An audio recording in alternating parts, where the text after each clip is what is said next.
तो हम आपके लिए लेकर आए हैं सीटेट पेपर सेटर्स का गहन मनोविज्ञान, psychology of CTET exam shutter.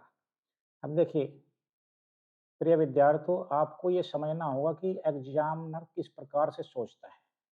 जो पेपर सेट करते हैं सीटेट का, उनकी थिंकिंग क्या होती है, किस प्रकार के क्वेश्चंस आते हैं। तो इस प्रकार से अगर आप इनको जान लोगे, इस साइकोलॉजी को जान लोगे, तो आप अपने मार्क्स को बूस्ट अप कर सकते हो। देखिए सबसे पहले क्या फर्स्ट में हम बता रहे हैं आपको, पेपर सेटर्स का चयन एवं मानसिक फ्रेम। सबसे पहले तो आपको ये जानना होगा, ये जो होते हैं सब्जेक्ट विशेषज्ञ होते हैं, सब्जेक्ट स्पेशलिस्ट होते हैं, जिनमें शिक्षण का अनुभव एक्सपीरियंस होल्डर होते हैं, बाल मनोविज्ञान की समझ वो अंडरस्टैंडिंग होती है, साइकोलॉजी चाइल्ड साइकोलॉजी और पाठ्यचर्या एनसीईआरटी की गहन जानकारी होती है। ये विषय विशेषज्ञ हैं और इनके जो है बहुत ही अच्छी नॉलेज वाले ये जो है प्रोफेशनल होते हैं। उनके मन में आदर्श शिक्षक का एक मनोवैज्ञानिक प्रोफाइल होता है। एक आदर्श शिक्षक, एक आइडियल टीचर कैसा होना चाहिए, वो क्या है उनका साइकोलॉजिकली प्रोफाइल रखते हैं अपने माइंड में। जो सिर्फ ज्ञान नहीं, बल्कि बच्चों की विविध ज़रूरतों, सीखने की प्रक्रियाओं, जो प्रोसेस है लर्निंग की, और मूल्यांकन की संवेदनशीलता को समझता है। समझ रहे हैं आप? तो इस प्रकार हमारा जो स्पेशलिस्ट है, वो इन चीज़ों पर ध्यान रखता है एग्ज़ाम पेपर बनाने के लिए। नेक्स्ट में देखिए आप क्या कह रहे हैं। वे गेट कीपर की मानसिकता से काम करते हैं। जैसे गेट कीपर होते हैं द्वारपाल, वे यह सुनिश्चित करना करते हैं या करना है उनका, केवल वही उम्मीदवार पास हो जो इस प्रोफाइल के करीब हो।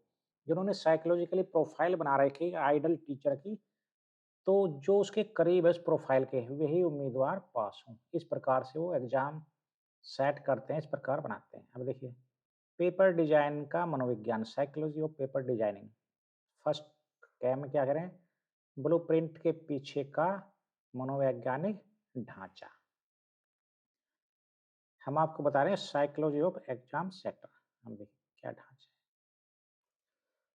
ये देखिए, यह केवल विषयवार वेटेज नहीं है, यह संज्ञानात्मक कौशल के पदानुक्रम को प्रतिबिंबित करता है। जैसे सरल इसमें रिमेम्बरिंग, अंडरस्टैंडिंग, एनालिसिस भी है इसके अंदर, एवोल्यूशन भी है। इस प्रकार के स्तरों पर प्रश्न वितरित किए जाते हैं। जो क्वेश्चंस होते हैं जो सीटेट के, उनमें रिमेम्बरिंग भी है, अंडरस्टैंडिंग, एनालिसिस भी है, एवोल्यूशन के स्तरों पर। उद्देश्य क्या है? यह जांचना कि उम्मीदवार रटा हुआ ज्ञान नहीं बल्कि लचीली समझ यानी कंसेप्चुअल फ्लेक्सिबिलिटी रखता है। तो कंसेप्ट मतलब जो हमारे जो उम्मीदवार हैं, उनकी जो कंसेप्ट है उनकी जांच करता है। अब देखिए नेक्स्ट है,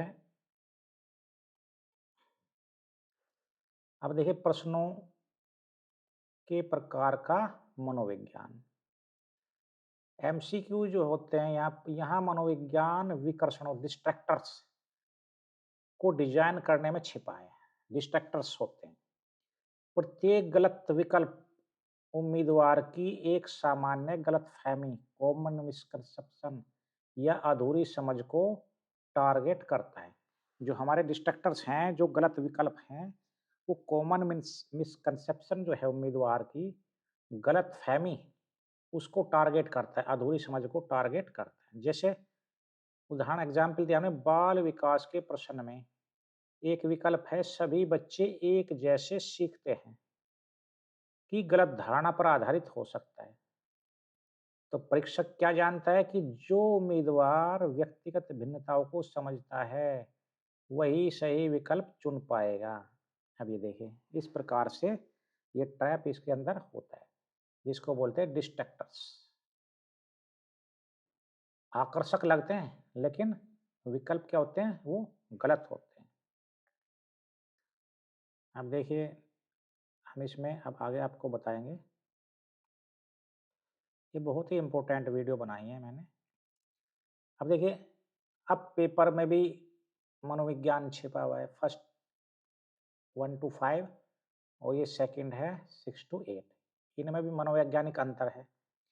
देखिए पेपर फर्स्ट क्या चीज को टारगेट करता है प्रश्नों में? कल्पनाशीलता, इमेजिनेशन, खेल आधारित शिक्षण, भावनात्मक सुरक्षा, इस प्रकार के कंटेक्स्ट होते हैं, संदर्भ होंगे।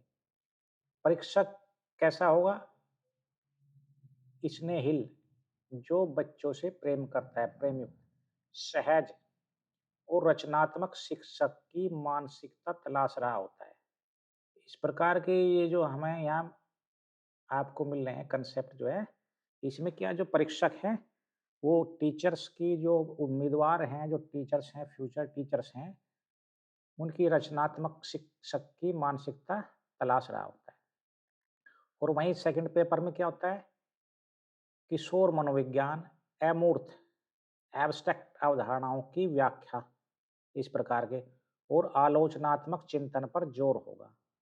यहाँ परीक्षक एक विश्लेषणात्मक और मार्गदर्शक शिक्षक की छवि ढूंढ रहा होता है।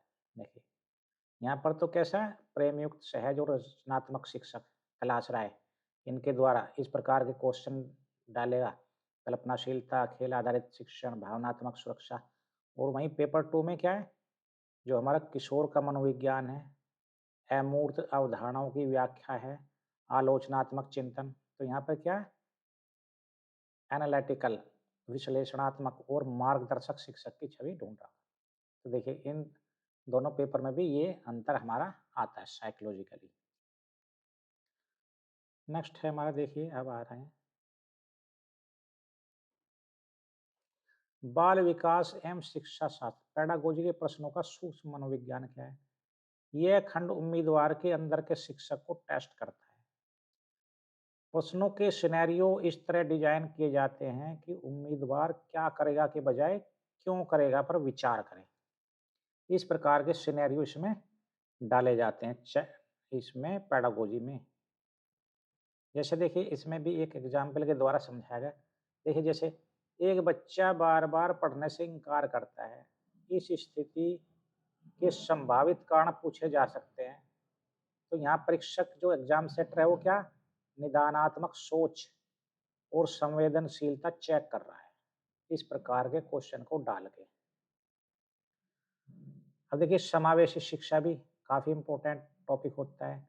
इसके प्रश्नों के पीछे सामाजिक न्याय,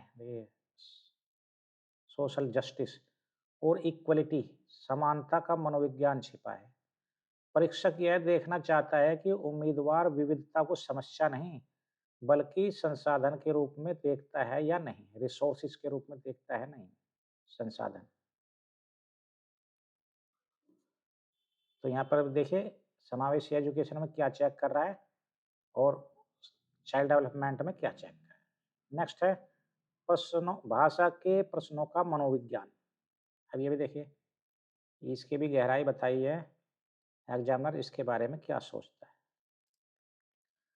भाषा के प्रश्न संचार अक्षमता और भाषाई संवेदनशीलता पर केंद्रित होते हैं। जैसे परीक्षक क्या बाइलिंगुअलिज्म में, द्विभाषिकता में और बहुभाषिक कक्षा की चुनौतियों को समझने की क्षमता परखता है।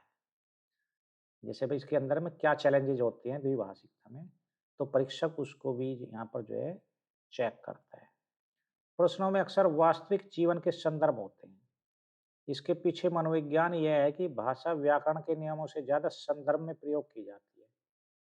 देखिए जो लैंग्वेज है वो व्याकरण के नियमों से ज्यादा कॉन्टेक्सचुअल यानी कि संदर्भ के रूप में प्रयोग की जाती है। ये यहाँ पर इसको परीक्षक देखता है इसके द्वारा। नेक्स्ट है हमारा, देखिए पेपर की कठिनाई स्तर का मनोविज्ञान। ये किस प्रकार का मनोविज्ञान है? परीक्षकों का लक्ष्य कठिन पेपर बनाना नहीं है बल्कि विश्वसनीय और वैध यानी कि रिलायबल और वैलिड पेपर बनाना होता है। वे आइटम्स रिस्पॉन्स थ्योरी जैसे मनोवैज्ञानिक सिद्धांतों को अवचेतन में रखते हैं। यानी एक प्रश्न अच्छा है अगर वह मेधावी और औसत उम्मीदवार के बीच अंतर कर पाए। तो किस प्रकार के आइटम रिस्पॉन्स थ्योरी है? एक प्रश्न बना दिया उन्होंने, तो किस मेधावी को और औसत के बीच में अंतर कर पाए, इस प्रकार के वो जो है एमसीक्यू वहाँ पर रखते हैं कठिनाई के अनुसार जो है।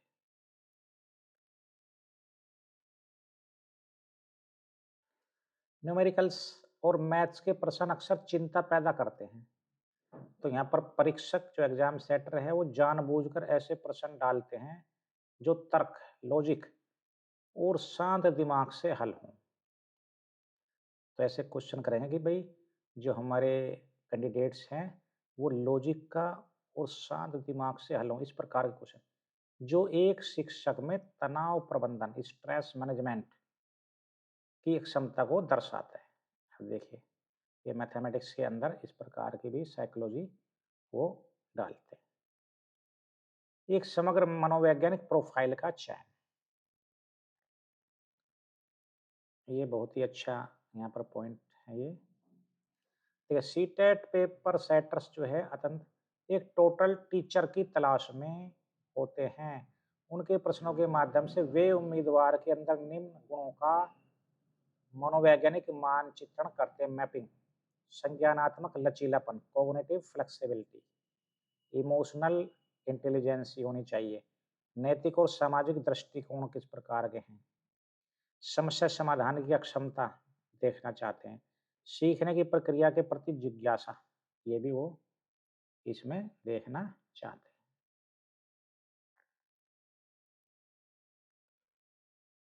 अब देखिए भाग दो, शब्दों के चयन में छिपा मनोविज्ञान, भाषाई नियंत्रण और संदर्भ, यहाँ भी हम आपको इसके बारे में बताएंगे। सर्वाधिक उपयुक्त, सर्वाधिक उपयुक्त, मुख्य रूप से, सबसे कम संभावना जैसे शब्दों का चयन कोई संयोग नहीं है। ये मूल्यांकन और विभेदन की अक्षमता परखते हैं, एवोल्यूशन और डिस्क्रिमिनेशन को परखते हैं।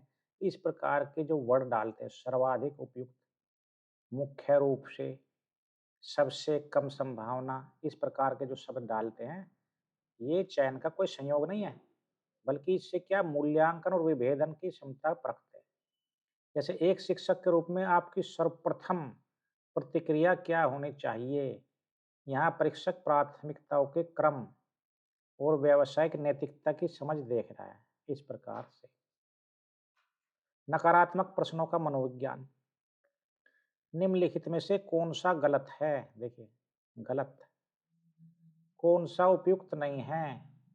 जैसे प्रश्न अवधानी, अटेंशन, ये अटेंशन पे टारगेट करते हैं, भाई कहाँ ध्यान है, अवधान है या नहीं है क्वेश्चंस को पढ़ने में, और आलोचनात्मक चिंतन की जांच करते हैं।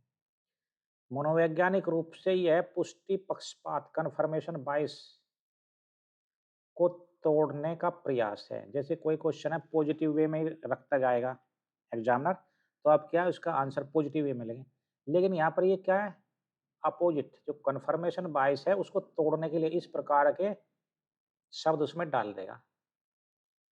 जहां उम्मीदवार सिर्फ सही ढूंढने के बजाय गलत की पहचान करने के लिए मजबूर होता है। अब यहाँ पर सही नहीं ढूंढ रखना, यहाँ पर गलत वाला ढूंढना है हमें ऑप्शन, इस प्रकार की साइकोलॉजिकली वो उसमें इनपुट डालता है।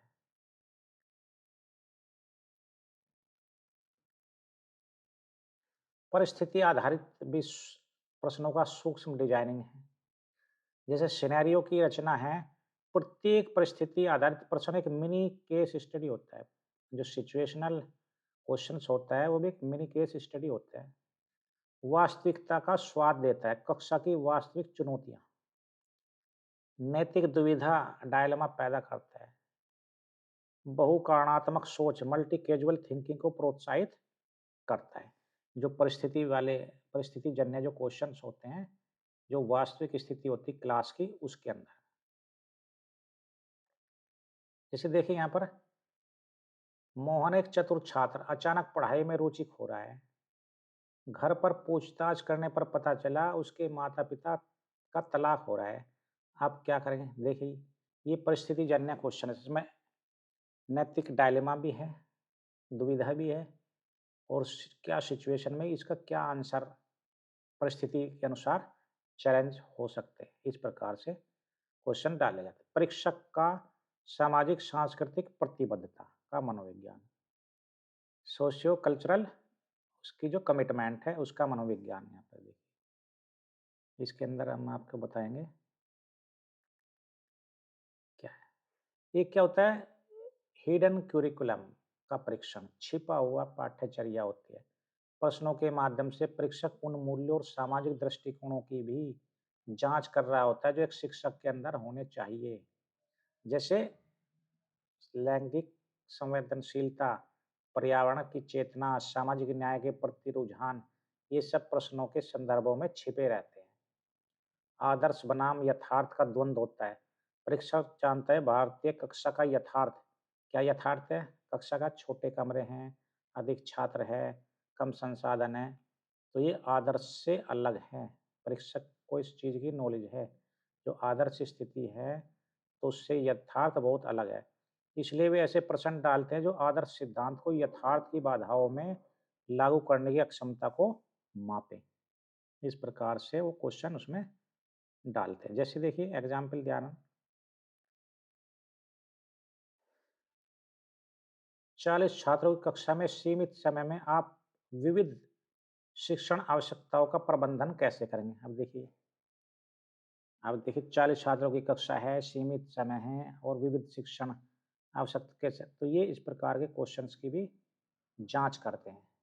यथार्थ स्थिति अलग होती है और आदर्श अलग होती है, तो उसकी जो चैलेंजेज है उसको भी आप किस प्रकार से उसको हैंडल करते हैं। पेपर सेटर्स की अपनी मनोवैज्ञानिक चुनौतियां होती हैं। गलत उत्तर देने के लिए प्रलोभन का सृजन, इस प्रकार से आप ताकि गलत ही उत्तर चुनो, इस प्रकार से आपको प्रलोभित करते हैं। यह एक कला है। प्रत्येक डिस्ट्रैक्टर्स आकर्षक तो है लेकिन गलत विकल्प को इस तरह तैयार किया जाता है कि वह लगे तार्किक, लगे लॉजिकल लग रहा है, आंशिक सत्य पर आधारित हो, सामान्य गलत धारणा को दर्शाए। जैसे बाल विकास में बच्चे की बुद्धि जन्मजात होती है।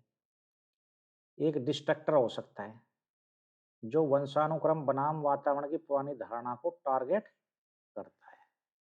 तो इस प्रकार के उसमें ऑप्शन वो डालते हैं।